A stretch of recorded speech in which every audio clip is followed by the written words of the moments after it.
Olá, alunos! Então, dando continuidade às nossas atividades, hoje nós vamos relembrar alguns conteúdos que nós já estudamos lá atrás, a fim de que depois possamos responder a página 78 do livro de português, certo? Então, vamos lá, vamos começar falando sobre os substantivos. Nós vimos lá nas nossas aulas que o substantivo ele pode ser dividido em vários outros substantivos. Na nossa aula, nós vimos sobre os substantivos simples. Aprendemos também sobre os substantivos compostos, substantivo primitivo, derivado, concreto e abstrato. E nós vamos ver cada um separadamente nesta aula de hoje. Começando pelo substantivo simples. O substantivo simples é aquele que é formado por uma só palavra. Exemplo de substantivo simples. Nós temos dado, dedo, arroz. Essas palavras são todas chamadas de substantivos simples, porque são formadas por apenas uma palavra.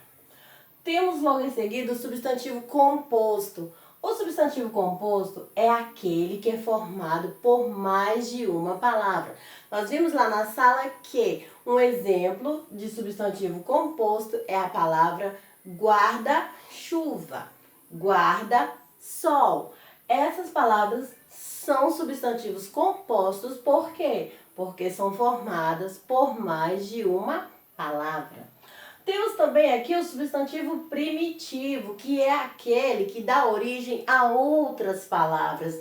Como, por exemplo, nós temos a palavra avião. A palavra avião, ela dá origem a outras palavras como aviação, aviador.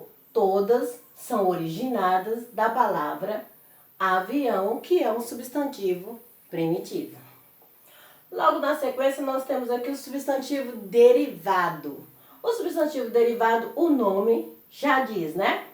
Ele origina-se de outra palavra, ou seja, ele precisa de uma outra palavra para ele existir. Como, por exemplo, nós temos aqui a palavra fogueira.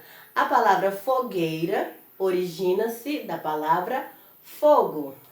Então, ele depende, a palavra fogueira depende da palavra fogo para existir. Então, é chamada de substantivo derivado, pois deriva de uma outra palavra.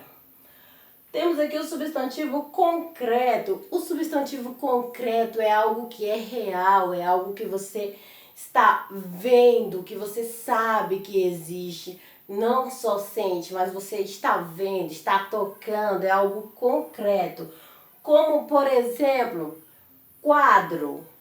Eu estou vendo o quadro e consigo tocar no quadro. Então, ele é um substantivo concreto. Outro exemplo, cadeira, mesa. Todos são exemplos de substantivos concretos porque nós podemos ver e tocar. Sabemos que é algo real. Ele realmente existe.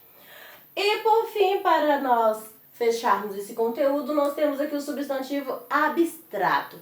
O substantivo abstrato, ele é totalmente dependente de um outro substantivo para ele existir. Exemplo, nós temos o desejo. Eu tenho desejo de comer chocolate. Mas o desejo, ele é algo que ele precisa da pessoa para ele existir. Ele é um sentimento que ele está na pessoa. Então, por isso chamamos de substantivo abstrato. Então, só recapitulando, os substantivos que nós já estudamos nestas unidades foram substantivo simples, composto, primitivo, derivado, concreto, abstrato. Também vimos o substantivo comum, que como eu expliquei lá em sala, é aquele que é comum em todos os lugares. Em todos os lugares, exemplo, dei lá em sala de aula sobre o cachorro. Muitos de vocês até falaram que o nome do cachorro é Lessie, é Luna. Porém, eu expliquei que Onde você chegar, o cachorro, ele será chamado de cachorro. Mesmo que você dê um apelido a ele, ele será sempre chamado de cachorro. Também temos o substantivo próprio. O substantivo próprio é que nós sabemos que inicia sempre com letra maiúscula. Nós não podemos escrever jamais um substantivo próprio com letra minúscula. Nomes de cidade, nomes de estados, de países, de pessoas, todas são substantivos próprios e devem ser escritas com a letra inicial maiúscula. Então, nós vamos resolver a página 78 do livro de português e, dando continuidade às nossas atividades, eu espero que vocês tenham entendido. Caso tenham dúvidas, podem falar qual é a dúvida que nós vamos tentar sanar todas. Nós vamos tirar todas as dúvidas que vocês tiverem posteriormente. Então, fiquem todos com Deus, um grande beijo e até a próxima aula.